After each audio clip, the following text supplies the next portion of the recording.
Assalamualaikum para keluarga. Kali ini saya ingin memberikan tips menulis cerpen bagi ibu rumah tangga. Nah, yang pertama adalah menyediakan waktu menulis, yakni niat untuk menulis. Yang kedua, membuat kerangka tulisan.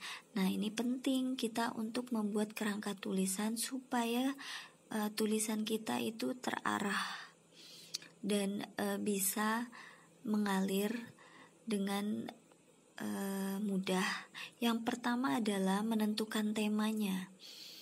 Menurut saya ini penting, kita harus menentukan temanya terlebih dahulu.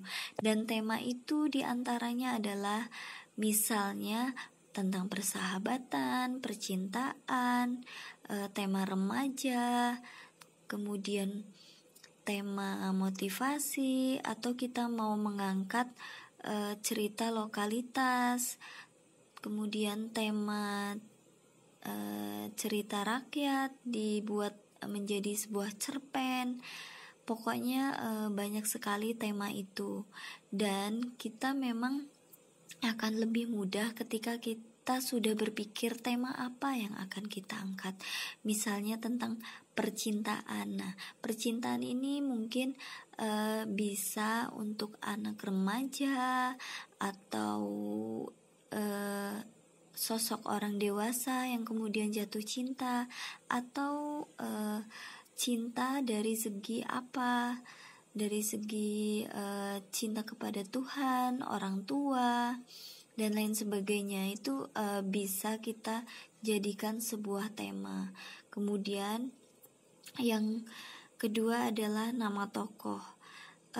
Ini menurut saya nama tokoh itu sangat penting. Terkadang saya sampai memikirkan lama untuk untuk nama tokohnya, karena menurut saya ketika kita memilih nama tokoh yang tepat itu bagi pembaca kemungkinan akan melekat di kepala, apalagi jika nama tokohnya itu unik dan mempunyai karakter yang kuat. Kita bisa menamakan tokoh kita sesuai apa yang kita inginkan. Yang ketiga adalah alur cerita, yaitu pembukaan, konflik, penyelesaian. Di sini saya biasa hanya memuat poin-poin tertentu, atau sering juga saya membuat semacam sinopsis. Jadi hayalan saya seperti apa nanti ceritanya saya tulis secara garis besarnya seperti apa, dan nanti ketika kita sudah memang menyediakan waktu dan siap untuk menulis, itu akan sangat membantu sekali, dan biasanya kita tulisan kita akan mengalir dengan lebih mudah. Nah, ini tiga poin ini menurut pengalaman dari saya sendiri, dan bagi teman-teman juga boleh ditambahkan, misalnya ditambah poin apa lagi. Kemudian yang ketiga, membaca atau mencari referensi. Saya paling sering seperti itu ketika saya ingin menulis dan saya sudah menentukan temanya atau alur ceritanya seperti apa, namun terkendala misalnya saya ingin mengangkat ini, misalnya lokalitas, cerita pendek yang mengangkat lokalitas di daerah Kalimantan Barat misalnya, dan saya perlu untuk menyisipkan misalnya nama daerah, makanan khas, ataupun kerajinan tangan, ataupun sosial budayanya seperti apa. Nah, itu penting sekali kita untuk mencari referensi. Keempat adalah menulis dengan fokus. Nah, ini kita sebagai ibu rumah tangga tentunya memang sangat-sangat mencari waktu luang. Nah, ini bisa mungkin pagi setelah sholat subuh, ataupun pagi ketika semuanya sudah beres, misalnya ibu rumah tangga yang di rumah tidak bekerja di luar, kemudian siang, kemudian malam. Nah, mungkin kalau ibu-ibu yang bekerja di luar, di kantor, bisa menulisnya itu ketika malam, ketika semua pekerjaan di rumah itu sudah selesai dan menyediakan waktu untuk menulis. Kemudian yang kelima, mengedit tulisan. Nah, ini penting karena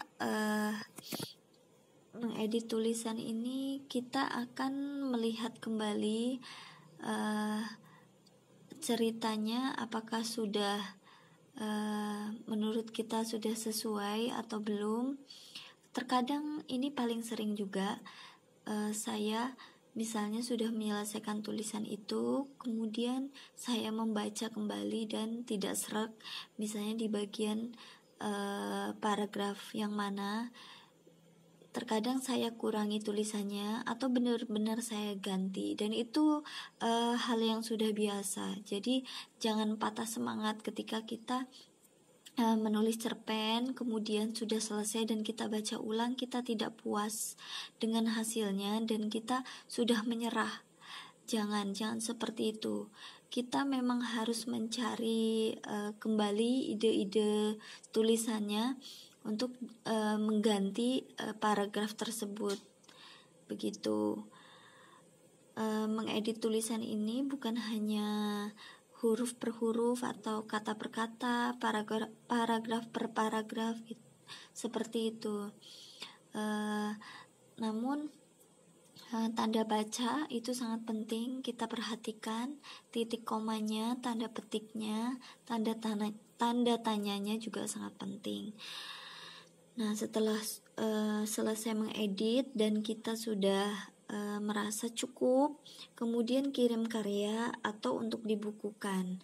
Nah, kirim karya tentu saja kita mencari tahu media massa yang masih memuat sastra berupa cerpen, baik itu media massa yang berhonor maupun tidak, itu pilihan kita ingin mengirimkan kemana.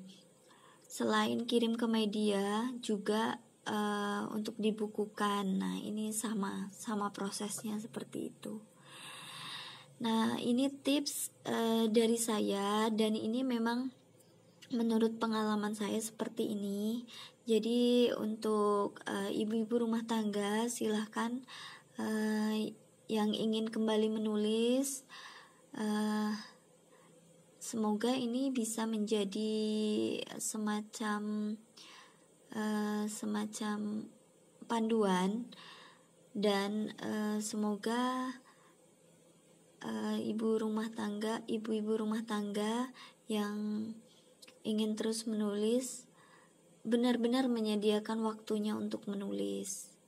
Dan jangan lupa untuk selalu tetap membaca, karena itu adalah modal untuk menulis.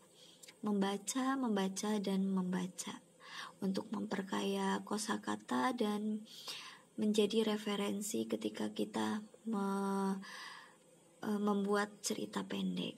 Demikian tips dari saya, semoga bermanfaat. Assalamualaikum warahmatullahi wabarakatuh.